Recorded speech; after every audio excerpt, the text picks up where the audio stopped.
Okay. All right. Hello, everybody. My name is Christine Hardy. I am a Humber student, and I am also TICO certified, and I'm a lucky finalist of the Baxter Student Ambassador Program. Today, I'm going to be discussing with you Transat and their destination, Paris.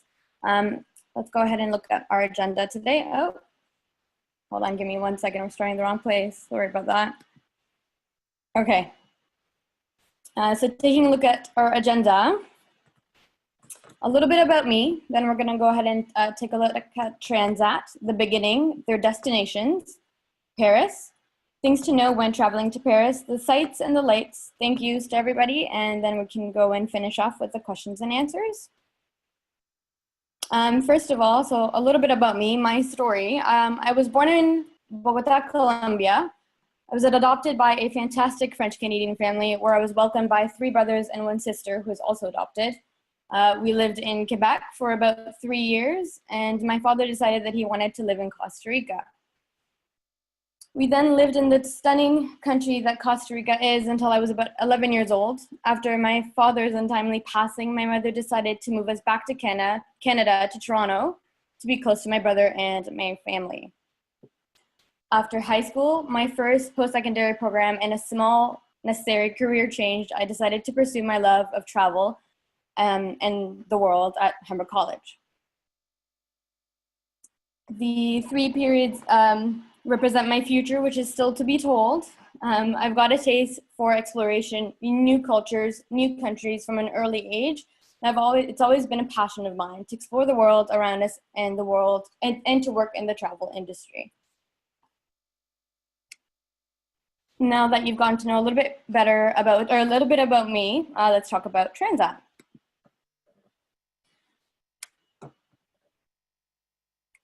So Transat is a leading integrated international tourism company that specializes in holiday travel. It's based in Montreal, and the company has about 5,000 employees. Transat is also a strong believer in sustainable tourism development. Okay, at the beginning, it started in, It started in the early 1980s when the company was founded by Jean-Marc Eustache, Lina Desésar, and Philippe Soureau as Traffic Voyages. The company was originally a wholesaler focused in travel from Quebec to France. In 1987, the company, which was renamed Transat, was listed on the stock exchange where public shares were bought, and then it generated $8.25 million, which is when Transat decided to start their own airline, adequately named Air Transat.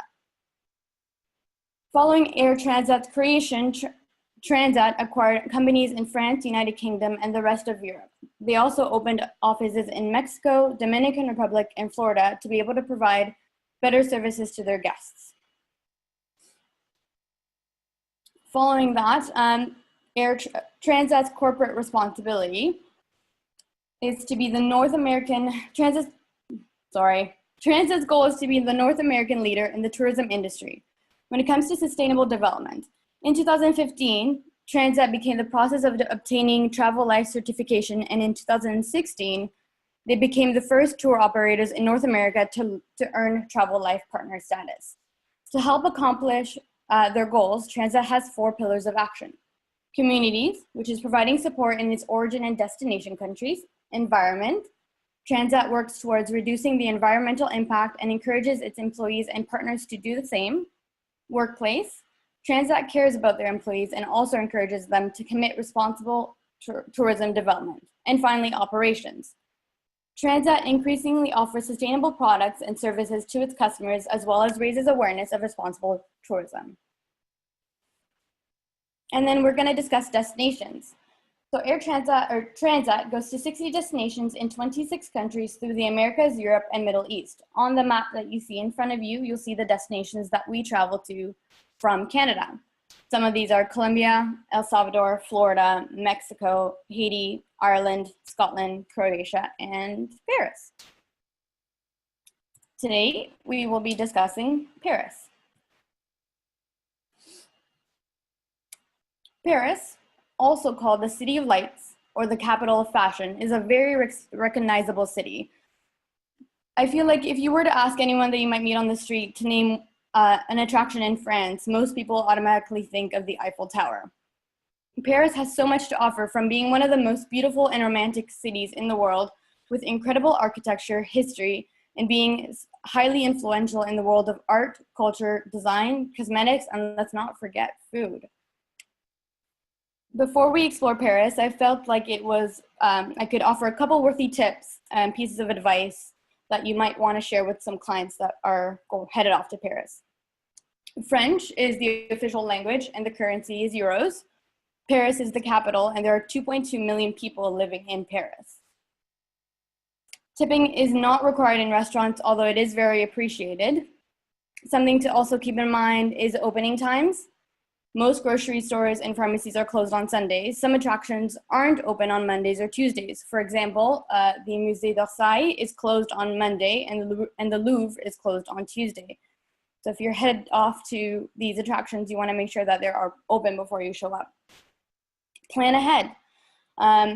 You can often buy your entry to the main attractions ahead of time online. This saves time, as well as if you plan and book early, you're more likely to get into an attraction that might be busy. Some attractions like the Eiffel Tower do sell out early, or they do sell out.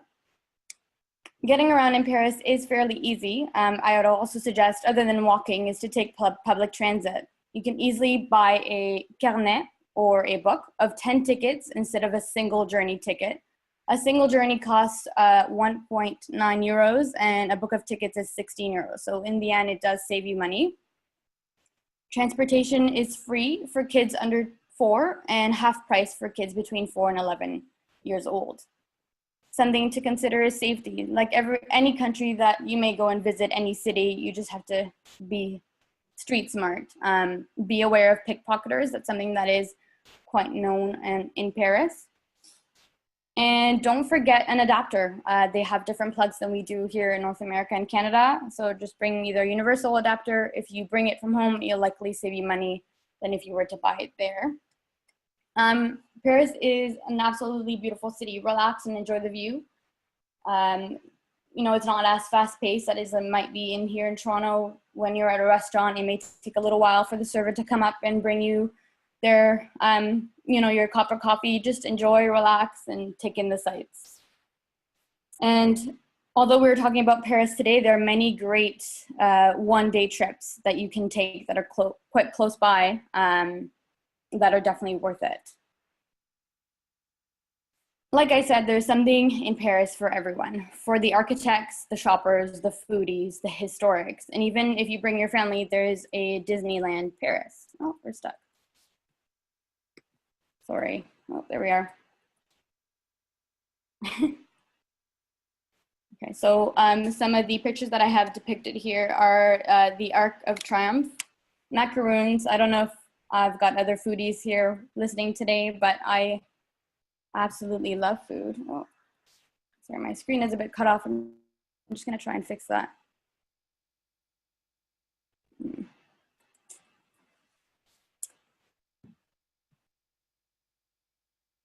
Sorry, just give me one moment. Okay, that's a bit better. The tour, like Eiffel Tower, is something that is very recognizable. It was first created, or it was built January 28th, 1887. The Catacombs, the Louvre, Sacré-Cœur, Moulin Rouge, and Notre-Dame Paris. And then following what transit has to offer in Paris, there are many different things, but one that I wanted to mention was a royal week in Paris, because I am focusing more on Paris today. It's 9 days, 7 nights, and 7 nights of exploration. It covers kind of all major landmarks, castles, and even a cruise on the river. So this trip departs from either Montreal or Quebec. So your first night, you're traveling from Montreal to Paris. You arrive in Paris and you get an orientation tour and you get to see the beautiful Eiffel Tower. And then you just get to relax and enjoy dinner. The following day, you go to Versailles. I'm not going to go into every single day. I'm not sure I've got the time, but the trip itself is very much well worth it. In Versailles, you get to see the world's most famous castle, including you get to see the Hall of Mirrors, royal apartments, and the beautiful gardens that they are there. And then it also includes 11 meals. Some days it's breakfast and lunch. Some days it's just dinner. And yeah. So then I wanted to say thank you. So thank you to Humber College for being such a fantastic school. I've felt very welcome and I've learned so much. Kevin Smith has always been someone that I've been able to speak with, and all my professors, everyone at Humber College is great. To the Baxter Student Ambassador Program for giving the opportunity to us students to be able to, yes, give us more opportunities, give us more chances to meet and network, and fantastic. And then to all the fantastic sponsors at the Baxter Ambassador that make this a reality. I think that's about it for now. I think I ran a little bit fast. I know I'm short on time and I apologize for that. I get a little nervous, but if you guys want to go ahead to any questions that you may have, I'm all ears. Thanks very much, Christine. My pleasure. So I think, let's see, I believe a question has been submitted already. Diane has two questions. First, she asks, do you suggest Paris for a family with teenagers? I think so. I think there's honestly everything in Paris. It depends on what their interests are. Let's say as a teenage girl, I was interested in fashion and shopping. Those are there definitely opportunities. There's also music. It just depends on what the children are interested in, but I do think that there is something for everyone, from young kids to adults. Thanks. And Diane also asks, what is one key tip you would suggest for a first-time traveler to Paris? Maybe learn a couple words in French. And, although French is their language, I would suggest learning just a couple keywords to help you get by and communicate with people in the city. Great, thanks. Kevin says, you have a fantastic story. What are your plans in the industry? What are my plans in the industry? Good question. I would love to work for the Canadian government in promoting tourism because I've been lucky enough to learn French and Spanish and know English as well. I think that would be great to build relations and just to help the Canadian government and the tourism industry grow for Canada. And that would be my end goal. Great, thanks, Christine.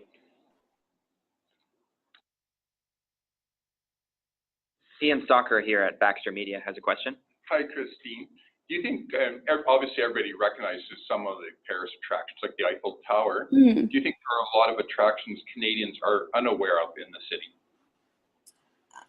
Most likely, I think that maybe like the Eiffel Tower, the Louvre, Sacré-Cœur are maybe the most iconic attractions, but there's so much to see. The Eiffel Tower is the most recognizable one, but there are so much to see. I don't know if a lot of people are aware about the catacombs and the history behind it, or the fact that in Paris, we're the second highest city with the most Michelin restaurants. So there's lots of places to eat. There's a lot of open spaces where you can, have a picnic. So it's not all about the attractions and not about only going to see the Eiffel Tower or only going to see the Louvre. So yes, there. Great, thanks. Thanks, Christine. Okay. Dennis says, no questions, but nice presentation, very engaging. Okay, glad to hear. We'll allow another 30 seconds or so, just in case questions occur to anyone, they want to submit them. Sounds good.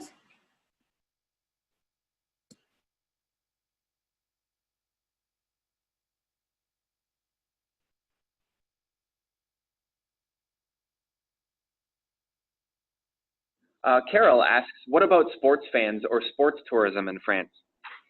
Yeah, there are opportunities for those that are interested in sports.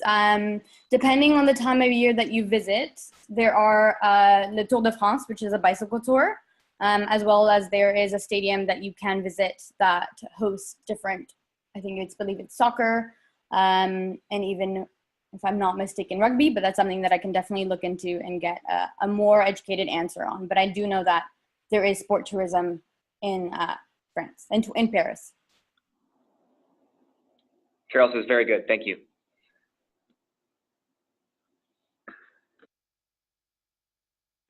So I do believe that's it for the questions, but I'd like to thank everyone that tuned in the webinar today. Thank you all for taking time out of your day. And Christine, thanks so much for your great presentation. Well, thank you so much for having me, and it was great opportunity. Thank you so much. Yeah, on behalf of Baxter Media, I'd like to thank you for participating in the 2018 Baxter Student Ambassador Program, and we shall be in touch. Sounds great. Thank you so much. Great. Take care. Take care, everyone. Bye.